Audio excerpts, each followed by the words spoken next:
Notes from Edinburgh, 1535. I had been watching Eusebius at work. His Majesty King Henry VIII had managed to collect 6 magnificent relics from all over the world. Not only on his behalf, but on behalf of future kings and queens, Eusebius and I worked hard to find out more about these 6 relics. We worked hard day and night for over a month without making any progress. His Majesty King Henry VIII became angry at our lack of progress and ordered Eusebius to be tortured. Eusebius' hands were forced into old, rusty armor and secured by impaling spikes through the armor and his hand.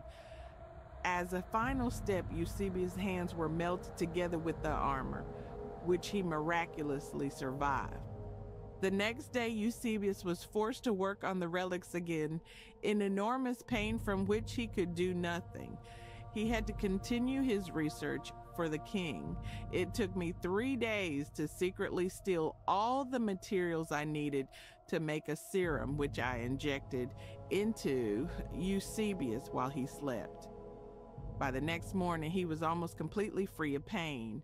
We managed to make some progress, noticing the runes on the relics. I was asked by Eusebius to ask His Majesty, King Henry VIII, about the Book of Runes.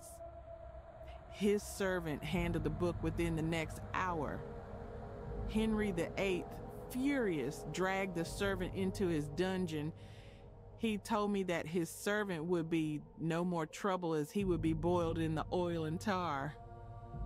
I ran off with the book and gave it to Eusebius. We found more than we expected, but as the weeks passed, His Majesty, King Henry VIII, came again to ask for the results. Disappointed again, he commanded the procedure to be repeated on Eusebius's legs. The night Eusebius returned, I injected him with the serum again, relieving the pain like the last time. We had no time. Eusebius and I had to hurry. We managed to trace the origin of the runes back to the very beginning. It sounds unreal to us, so we checked our research notes and everything was correct. These 6 relics are from the beginning of mankind, from a time long before the Tower of Babel existed. The runes refer to the Liber Primus. His Majesty King Henry VIII, angered by this information, as the Liber Primus seemed to be lost in time, forced Eusebius to wear the rest of his rusty armor, covering his chest and head, melting it and sealing Eusebius's fate. Or so His Majesty King Henry VIII thought. A month after the procedure, Eusebius managed to get back to his laboratory, back to me, to tell me that he had miraculously survived. Was it my serum? Was it to do with the relic? We must get our hands on the Liber Primus and find out more. Maria de Contares.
Notes from Edinburgh, 1553.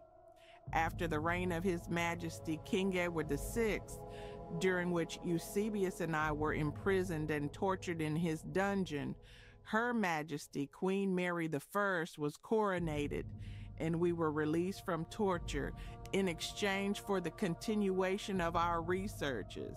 His Majesty King Edward VI did not understand the importance of the relics and locked us in his dungeon.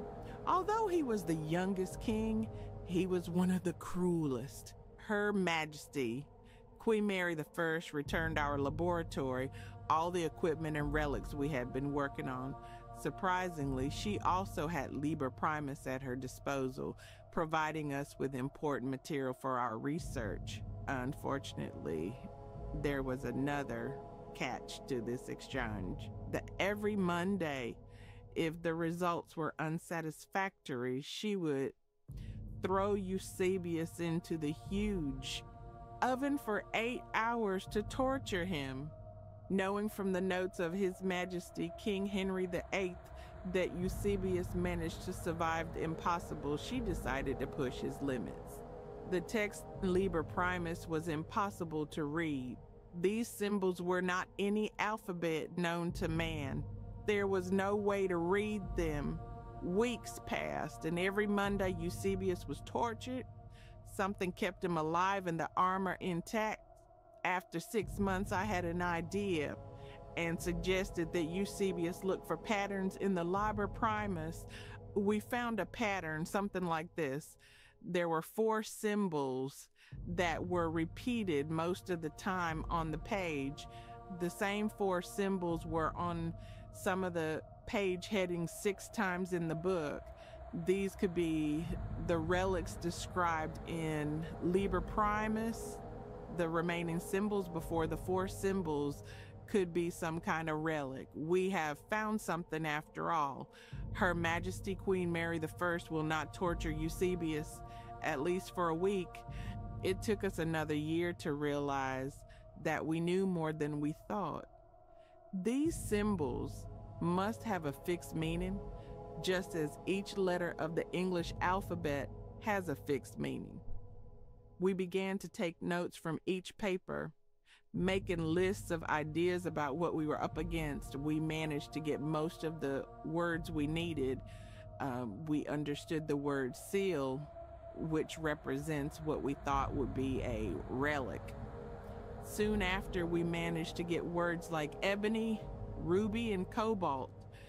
It was more than we needed. We understood the meaning of most of the symbols and were able to decipher the rest. Maria de Condorcet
Notes from Edinburgh, 1593.